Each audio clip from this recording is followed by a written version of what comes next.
Kali ini kita akan membahas kimia analisis yang berikutnya mengenai larutan penyangga. Langsung ke soal yang pertama.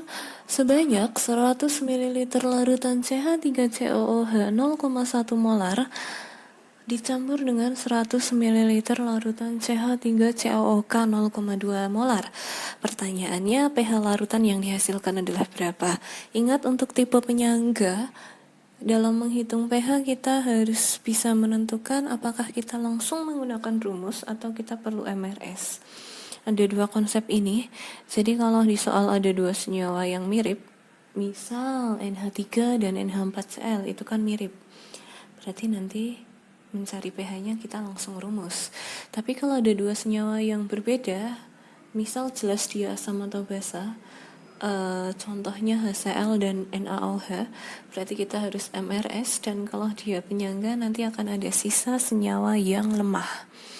Oke, kita lihat dulu di soal ini. Di sini ada dua senyawa, CH3COOH dan CH3COOK. Dua senyawa ini mirip, berarti nanti kita mencari pH-nya langsung gunakan rumus. Kemudian karena di sini diketahui Ka suatu asam, berarti mencari pH menggunakan H positif. Oke, H positif untuk penyangga rumusnya adalah Ka dikali mol asam dibagi mol garam. Ka-nya sudah ada di soal 1,8 kali 10 pangkat min 5. Mol asamnya belum ada, berarti kita cari dulu. Mol itu rumusnya M kali volume. Molaritas kali volume. Molaritasnya 0,1, volumenya 100. Berarti kalau kita kali untuk CH3COOH ketemunya 10 milimol. Untuk CH3COOK kita cari molnya juga, rumusnya sama M kali V. Molaritasnya di sini 0,2, volumenya 100, berarti 0,2 kali 100 ketemunya 20. Kita masukkan ke rumus, berarti 1,8 kali 10 pangkat min 5. Oke, yang bertindak sebagai asam CH3COOH ya, karena dia ada di nilai Ka, yaitu 10. Mol garamnya CH3COOK 20. 10 per 20 itu setengah, setengahnya 1,8, aslinya 0,9, kali 10 pangkat min 5, atau kita rubah menjadi 9 kali 10 pangkat min 6. Oke, kemudian kita cari pH langsung, min log H plus atau min log 9 kali 10 pangkat min 6 akan ketemu 6 min log 9. Berarti jawabannya yang C. Oke, kita ke soal berikutnya.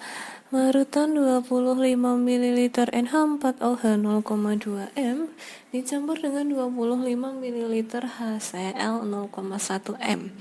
pH larutan yang terjadi adalah berapa?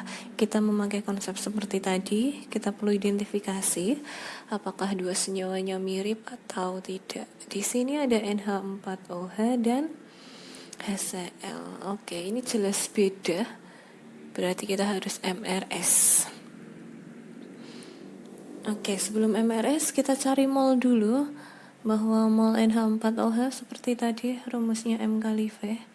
0,2 dikali dengan 2,5 ketemunya adalah 5 milimol untuk NH4OH, sedangkan yang HCl 0,1 dikali 25 ketemunya 2,5. Kita akan MRS. Nah, reaksinya dulu, NH4OH ditambah HCl, hasilnya adalah NH4Cl ditambah dengan H2O.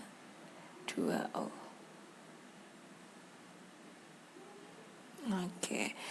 Nah, kita akan MRS. Nanti H2O-nya akan saya abaikan saja karena di dalam rumus kita langsung gunakan mol asam basa atau garamnya.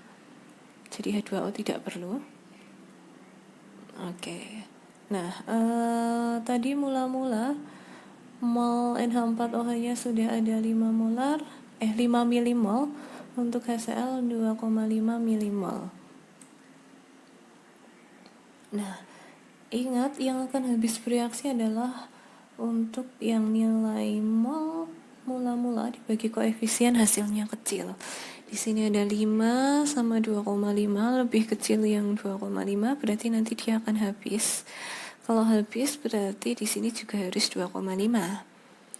Oke, kita cari koefisien 1, 2,5. Di sini juga koefisien 1 berarti juga 2,5. NH4Cl juga koefisien 1 berarti 2,5. Oke, kita lihat ini ada sisa. NH4OH itu adalah suatu basa lemah. Berarti kita mencari pH-nya menggunakan OH-.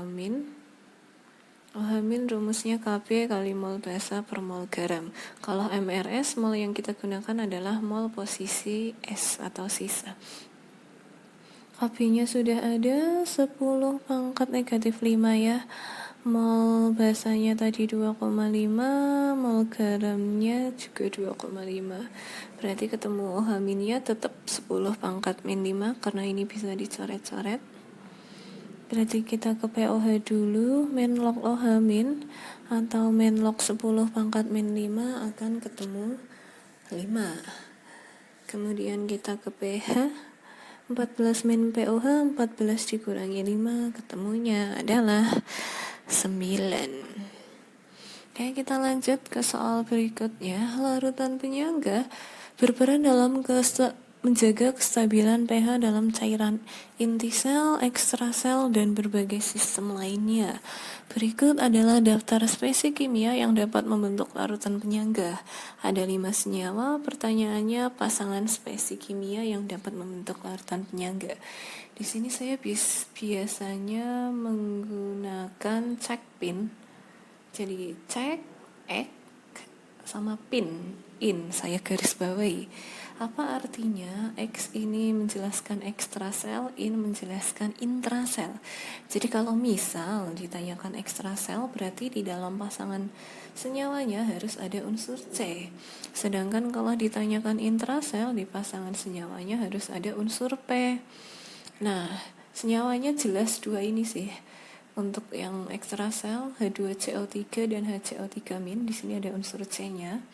Sedangkan yang intrasel H2PO4- dan HPO42-. Di sini dalam pasangannya sama-sama ada unsur P-nya. Berarti kita cek saja yang dapat membentuk penyangga HPO4-. Oke, ada HPO4-.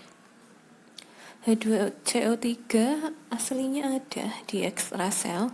H2C2O4 ini tidak ada. CO3-2- juga tidak ada. H2PO4- ada. Oke.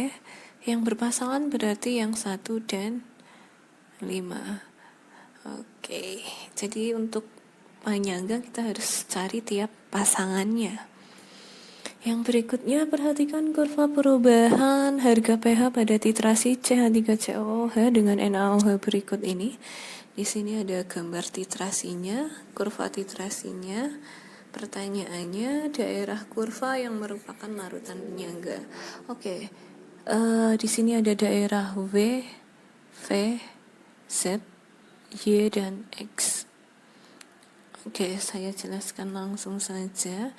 Nah, tadi kan di sini CH3COOH adalah suatu asam lemah dan NaOH adalah suatu basa kuat. Berarti kurva titrasi antara asam lemah oleh basa kuat. Nah, ini hanya ilustrasi saja. Jadi, kalau dia kurva titrasi dari asam lemahnya dititrasi. Berarti dia akan berada di daerah paling bawah. Nah, kemudian kalau dia titrasi asam lemah dan basa kuat, berarti kan yang menang yang kuat. Berarti nanti titik ekuivalennya berada di daerah basa. Dalam hal ini R ini adalah daerah ekuivalen. Nah, penyangga itu tepat sebelum ekuivalennya. Berarti penyangganya adalah yang I. Nah, sedangkan daerah dari ekuivalen sampai L atau setelah ekuivalen ini daerah hidrolisis. Nah, titik akhirnya itu adalah zat yang menitrasi, dalam hal ini basa kuatnya. Sehingga daerah penyangga ini harusnya, kalau kita lihat berarti V itu adalah asam lemah, V adalah penyangga, Z dan Y itu adalah daerah hidrolisis, X adalah daerah basa kuat. Berarti yang penyangga yang V.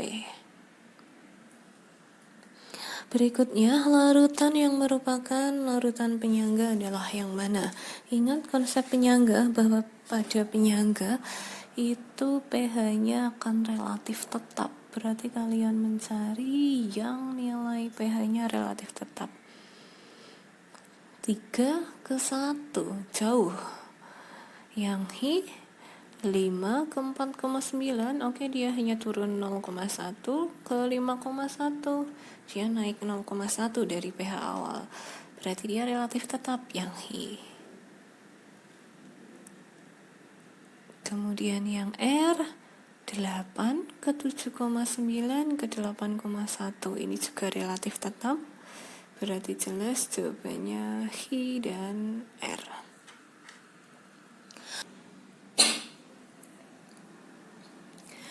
Sekelompok siswa membuat 5 larutan yang berbeda dengan data sebagai berikut. Ada 5 data. Pasangan larutan yang dapat membentuk larutan penyangga adalah yang mana? Berarti kita perlu tahu syarat dari suatu penyangga dulu, bahwa ada 2 syarat dalam suatu penyangga. Yang pertama itu harus ada satu yang lemah. Kemudian nanti yang lemah molnya harus lebih besar daripada yang kuat. Nah, dalam hal ini kita perlu menghitung mol, bahwa mol itu rumusnya adalah M kali V, atau dua hal ini, konsentrasi dan volume, tinggal kita kalikan saja. Kemudian kita identifikasi satu persatu. HCN adalah asam lemah, kita cari molnya M kali V, M-nya 0,1, volumenya 100. Berarti kalau kita kalikan ketemunya adalah 10 milimol. Yang kedua, NaOH itu adalah basa kuat, nilai molnya 0,1 kali 100 berarti 10 milimol. Yang ketiga, CH3COOH itu adalah suatu asam lemah, nilai molnya 0,2 kali 100 berarti 20 milimol. Yang keempat, NH3 adalah basa lemah, nilai molnya 0,1 kali 100 berarti 10 milimol. Yang kelima ada HCl, itu merupakan suatu asam kuat, nilai molnya 0,05 dikali dengan 100 berarti ketemunya adalah 5 milimol. Untuk mengecek yang penyangga berarti kita cek pilihannya saja. Pilihan A 1 dan 2. 1 ada asam lemah, yang kedua ada basa kuat. Oke, dia masuk syarat yang pertama. Tapi kita perlu cek syarat yang kedua, apakah nilai mol yang lemah lebih besar daripada yang kuat. Oke, di sini yang asam lemah 10, yang basa lemah juga 10. Karena nilai molnya sama, berarti dia bukan penyangga. Yang B 1 dan 5. 1 ada asam lemah, 5 ada asam kuat. Kalau dia sesama asam tidak boleh, dia tidak bisa menjadi penyangga. Pilihan C 2 dan 3. Ada basa kuat dan asam lemah. Oke, berarti syarat pertama masuk. Syarat yang kedua, basa lemahnya 10, basa kuatnya 10, asam lemahnya 20. Oke, berarti ini masuk ya. Karena asam lemahnya 20 dibandingkan dengan asam kuat yang hanya 10. Berarti asam lemahnya lebih besar daripada basa kuat. Berarti jawabannya yang C. Soal berikutnya, soal yang terakhir. Perbandingan volume dari campuran larutan NH3 0,1 M dan larutan NH4Cl 0,1 M agar menghasilkan larutan penyangga dengan pH 9 adalah yang mana? Oke, ini ada kaitannya dengan pH, kita cek dulu sih. Apakah dia nanti MRS atau langsung rumus saja. Di sini tadi ada NH3 dan NH4Cl.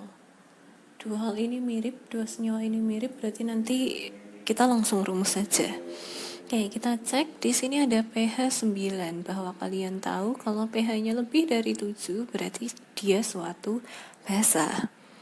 Berarti kita akan cari pOH-nya dulu, bahwa pOH rumusnya 14 kurangi pH, 14 kurangi 9 ketemunya adalah 5.